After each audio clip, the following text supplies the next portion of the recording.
Brexit fishing fury, how French warship was sent to UK port amid Royal Navy threat. Boris Johnson has faced kickback over his threat to deploy Royal Navy warships to patrol UK waters in the event of no deal. Brexit trade talks have stalled this week over the issue of fisheries, with the EU digging their heels in on the demand for access to UK waters after the end of the transition period. With the deadline fast approaching, the Ministry of Defence confirmed 4 80-metre armed vessels had been placed on standby to guard British waters from EU trawlers on January 1 if no agreement on fishing rights was reached. Mr Johnson's stance was criticised by senior Tories including Tobias Ellwood, Conservative chair of the Commons Defence Committee, who called the threat irresponsible, when attention should be focused on striking a deal. Meanwhile, former EU Commissioner Chris Patten accused the Prime Minister of behaving like an English nationalist. However, several EU countries have been known to use warships in fishing disputes, and France once even sent one of theirs to a UK port unannounced after an incident escalated in 1972.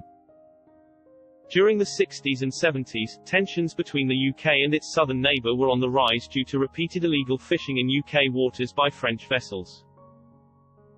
Between 1964 and 1972, 37 French fishing vessels were detained and brought into UK ports, 36 of whom were charged and convicted of illegal fishing in British waters.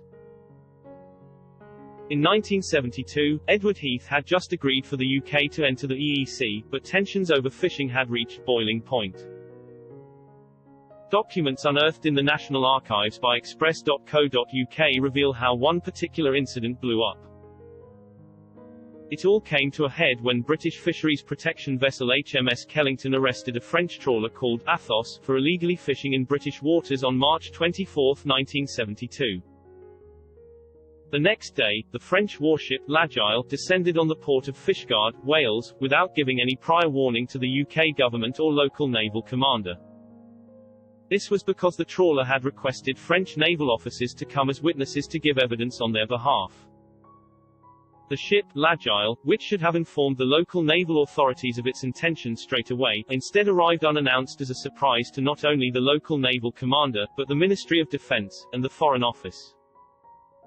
Labour MP George Cunningham asked Peter Kirk, Under-Secretary of State for the Navy, whether he would stand for this behaviour.